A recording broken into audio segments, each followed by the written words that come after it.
লক্ষ্মীপুর শহর থেকে মোহাম্মদ ফুহাদ নামের বাক প্রতিবন্ধী একটি ছেলে হারিয়ে যায়। লক্ষ্মীপুরে ইসলামী আন্দোলন বাংলাদেশ এর বিশাল জনসভায় 14 নভেম্বর শুক্রবার বিকেলে রামগঞ্জ উপজেলার বোলাকোট ইউনিয়নের 9 নং ওয়ার্ড লক্ষ্মীদরপাড়া গ্রামের আব্দুর রহমান ব্যাপারী বাড়ি থেকে সামাদ স্কুল মাঠে যোগ দিতে এসে ফুহাদ নামের 18 বছরের বাক প্রতিবন্ধী একটি ছেলে হারিয়ে যায়। ছেলেটির গায়ের রং শ্যামলা, পরনে ছিল লুঙ্গি, গায়ে ছিল পাঞ্জাবি।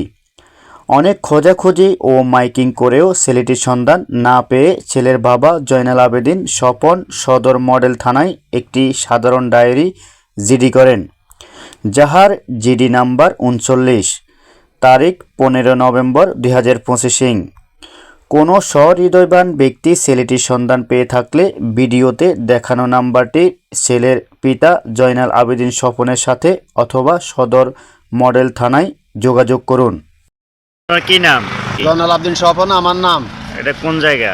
এটা রামগঞ্জ 9 নং বোলাকোট লক্ষ্মীদরপাড়া গ্রাম। হ্যাঁ, ঘটনাটা কি হয়েছে বলুন তো? ঘটনাটা হয়েছে আমার ছেলে মোহাম্মদ ফুয়াদ এলাকার লোকের সাথে লেগুনাতে রামগঞ্জ থেকে এলাকা থেকে রামগঞ্জ এবং মনে করেন লক্ষ্মীপুর আসছে। লক্ষ্মীপুর আসি সামাদ একাডেমির মধ্যে কবে আসছে? 14 নভেম্বর। হ্যাঁ, ওদিন কি বার ছিল? শুক্রবার বিকেলে হ্যাঁ আসছে। আসি আমার ছেলের গাড়ির মধ্যে বসিয়ে রাখছে আমাদের লোকেরা। কোথায় আসছে? কিসের মাহফিলে আসছে? সরমনাই মাহফিলে। আচ্ছা, সামাদ মাঠে।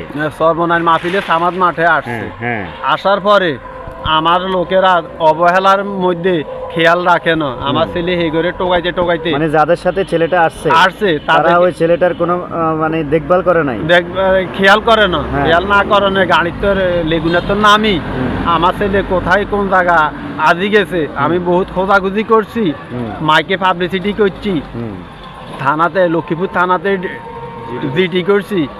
তারপরে খোঁজাখুঁজি করি আমার ছেলেরে পাই না। আপনারা কেউ যদি আমার ছেলে মোহাম্মদ ফুয়াদকে পাইন, অনুগ্রহপূর্ব তাকে থানায় সোপর্দ করেন। মানে আপনি সকলের সহযোগিতা আমি সবাই সহযোগিতা কামনা করি, আমার ছেলেটারে আমার কাছে ফিরিয়ে দেন।